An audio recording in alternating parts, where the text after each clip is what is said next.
दोबारा शुरू होगी जंग, ये सब कुछ चाल नजर आ रही है। ईरान को जल्द एहसास होना चाहिए कि वो जाल में फंस गया है। लीजिए, गुलाबी सुअर फिर से भौंकना शुरू कर चुका है। अब उसने कहा है कि हमारी अमेरिका की शिप, एयरक्राफ्ट, मिलिट्री पर्सनल्स, हथियार और हर उस चीज के साथ जो एक पहले से ही काफी कमजोर हो चुके दुश्मन को विनाश करने के लिए चाहिए, ईरान में और उसके आसपास तब तक तैनात रहेंगे जब तक असली समझौता नहीं होगा और रियल एग्रीमेंट नहीं होगा। यानी इस हरामी के हिसाब से रियल एग्रीमेंट हुआ ही नहीं है। अगर किसी कारण से ऐसा नहीं होता है, जिसकी संभावना भाई बहुत कम है, तो फिर गोलीबारी शुरू हो जाएगी, जो पहले की तुलना में बड़ी होगी, बेहतर, ताकतवर होगी। यह धमकी दे रहा है। पहले ही तय हो गया था कि तमाम फर्जी बातों विपरीत ईरान के पास कोई परमाणु हथियार नहीं होंगे, स्ट्रेट ऑफ हॉर्मुज खुला रहेगा और सुरक्षित रहेगा। इस बीच हमारी महान सेना फिर से तैयार हो रही है। लीजिए, आराम कर रही है और असल में अपनी अगली जीत का इंतजार कर रही है। अमेरिका वापस आ गया है। अब आप समझ रहे हैं? आप समझो, अमेरिका इज बैक। यानी 40 दिन में अमेरिका को पेशाब पिला दिया था ईरान ने। ट्रंप ने मान लिया है कि अमेरिका को जमीन पर पटक दिया था ईरान ने, लेकिन ईरान से यहां चूक हो गई। ईरान ने इसे छोड़ दिया कि चलो सीज फायर कर लेते हैं। अब यह गुलाबी सुअर नए प्लानिंग के साथ 14 दिन तक तैयारी करेगा।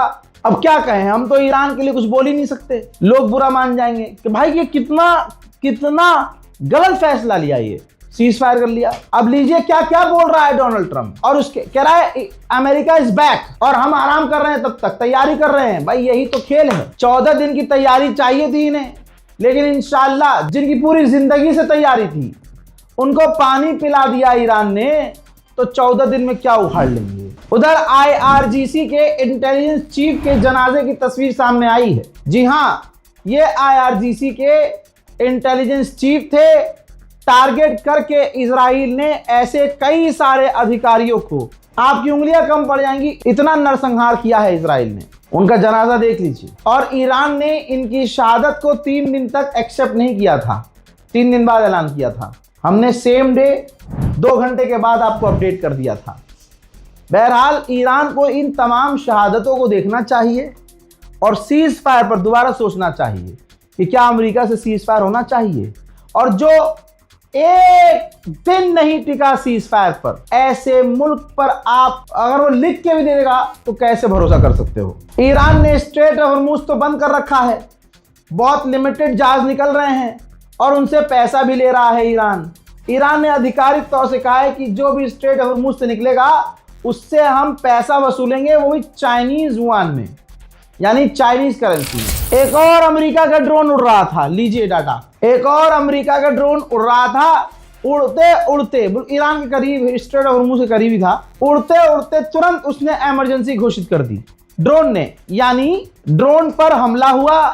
ड्रोन ने अलर्ट जारी किया, जिसके बाद वो मिडिल ईस्ट में कहीं जाकर उतरा है। वहीं यूरोपीय यूनियन ने कहा कि हम नहीं चाहते कि स्ट्रेट ऑफ हॉर्मुज से निकलने के लिए किसी को पैसा देना पड़े।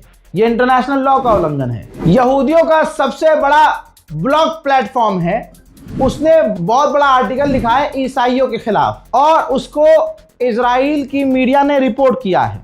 आपके सामने है, ध्यान से देखिए, जिसमें पूरा का पूरा बयान ईसाइयों के सबसे बड़े धर्मगुरु पॉप के खिलाफ लिखा गया है। इसमें सारांश बता दूं आपको, कुल बात यह कही गई है कि जो पॉप हैं वो ईरान का साथ दे रहे हैं और यहूदियों के खिलाफ हैं, अमेरिका के खिलाफ है, अमेरिका के लोगों के खिलाफ है। यानी जो हक बोल दे, सिंपल फॉर्मूला होता है इन हरामियों का कि वो यहूदियों के खिलाफ है, वो अमेरिका के खिलाफ है, जबकि ईसाई समुदाय इस बात को अच्छे से जानते हैं। अब ये बात ईसाइयों को समझनी होगी कि आपके धर्मगुरु को अमेरिका धमकी देता है, यहूदी गाली बकते हैं, लेकिन फिर भी आपको इजराइल सही लगता है। जो अपने मजहब का नहीं, वो किसी का नहीं। इस्लामाबाद में 2 दिन का लॉकडाउन लगेगा, 2 दिन के लिए छुट्टी बोल दी है पाकिस्तान ने।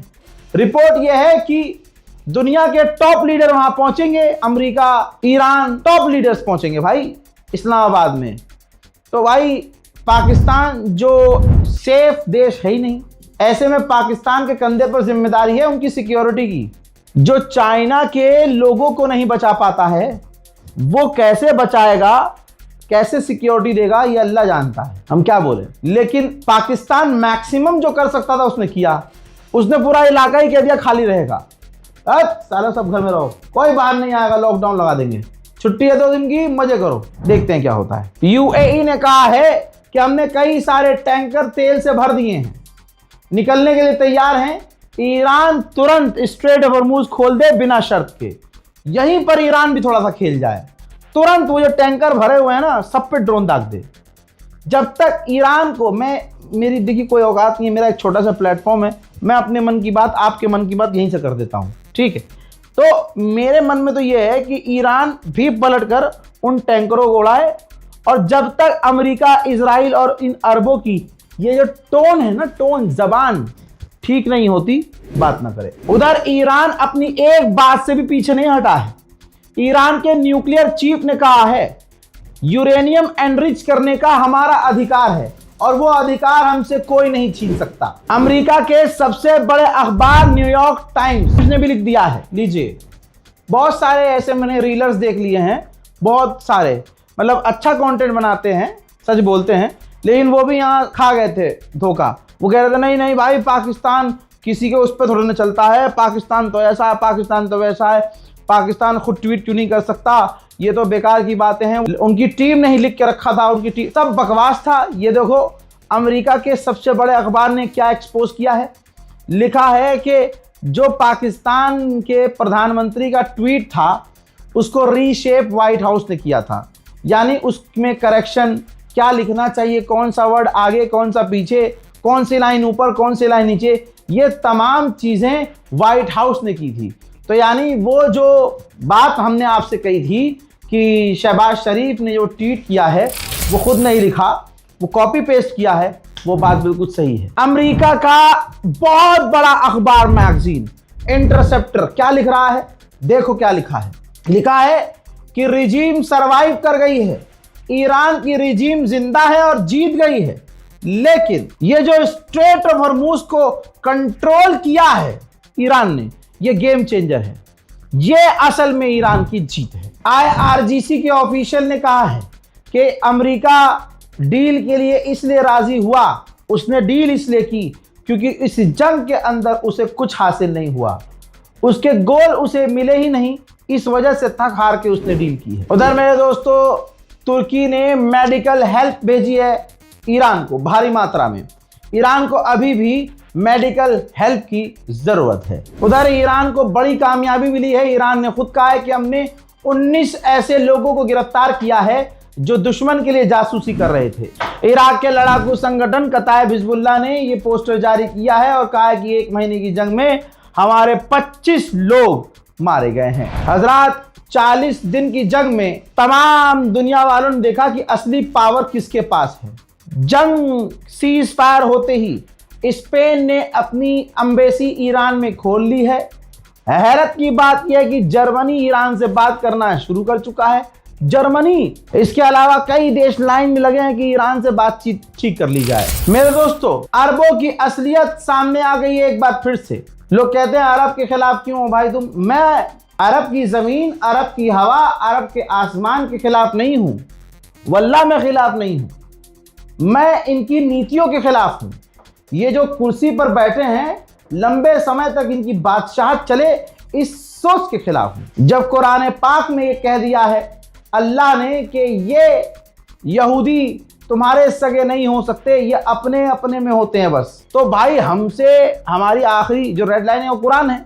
कुरान ने जो कह दिया सो कह दिया। यही बात तो पूरी दुनिया के मुसलमान मानते हैं। कुरान से ऊपर किसी इंसान को मानते हो आप? नाउजुबिल्लाह, नहीं। तमाम जितने भी फिरके हो इसमें मुत्तफिक तो हैं, सारे राजी हैं ना इसमें। तो बताइए फिर क्यों अरब यहूदी? अब कहते हैं लोग कि कतर बड़ा ईमानदार है। भाई कतर का रिश्ते नहीं, इसलिए क्योंकि भाई कतर के रिश्ते जेन्युइनली नहीं है, कोई ऑफिशियल रिश्ता, दोनों की एम्बेसी नहीं है, दोनों साथ में काम नहीं करते, सब कुछ, इसलिए कतर की बहुत इज्जत है। लेकिन आज मैं कतर का नारा खींचूंगा। हजरत, ईरान का हंडाला ग्रुप हैकर्स ग्रुप, उसने इजराइल के आर्मी के पूर्व आर्मी के जो चीफ हैं, आईडीएफ के चीफ, उनका डेटा हैक करके तस्वीर जारी कर दी। ये देखिए, तमाम पर्सनल चीजें, लड़कियों के साथ उनके संबंध, होटलों में लड़कियों के साथ तस्वीरें, वो तो मैंने बहुत सारी काट भी दी हैं, गंदी हरकतें करते हुए पूरी गैलरी ही लाइव कर दी है। जिनकी गैलरी के अंदर से अभी आज कल का एक फोटो और वीडियो मिला है, ये देखिए, जिसमें वो कतर में बैठा है और कतर के ऑफिशियल को, फिर से देखो, कतर के ऑफिशियल को आप इनके साथ बैठा देख रहे हैं। और अब आपका दिमाग फटना चाहिए कि कतर कहता है कि हमारा कोई रिश्ता, कोई डिप्लोमेटिक रिश्ता इजराइल के साथ नहीं है। हो गया खुलासा। ये कतर बहुत बड़ा अपडेट है। कल कोई ज्यादा चीख के बोलेगा वीएफएक्स के साथ तो शायद आप तब मानेंगे, लेकिन आपको बता दूं कि ये देखिए धोखा उम्मत के साथ कतर का। दुनिया के सामने कितना अच्छा बनता है कतर कि हमारे तो रिश्ते ही नहीं है इजराइल से। पता चला रिश्ते सब सही हैं, बस दुनिया के सामने नहीं है। इसी तरह से आपके सामने जॉर्डन देखिए, जॉर्डन का तो है ही रिश्ता, जॉर्डन तो क्लोज है। ये आदमी कुछ दिन पहले जॉर्डन गया था और जॉर्डन के आर्मी के लोगों को इसने एक चाकू दिया था, समझ रहे हो। जॉर्डन का तो हम जानते हैं कि जॉर्डन के इजराइल के साथ संबंध हैं, खुले में रिश्ते हैं भाई। लेकिन कतर का जो मैंने आपको बताया है भाई, वो पढ़ने के बाद, देखने के बाद मैं खुद हिला हुआ हूं। ये देखिए अगला, यूएई में भी ये मौजूद है। यूएई भी गया था ये। यूएई की जो ग्रैंड मॉस्क है, ग्रैंड मस्जिद है, सबसे बड़ी मस्जिद, उसमें ये यहूदी को लेकर गए थे। ये यूएई है। और यूएई में, यकीन मैं सबूत, यूएई में और इजराइल में आज की तारीख में कोई फर्क नहीं है। ये है यूएई, मस्जिदों में लेके जा रहा है।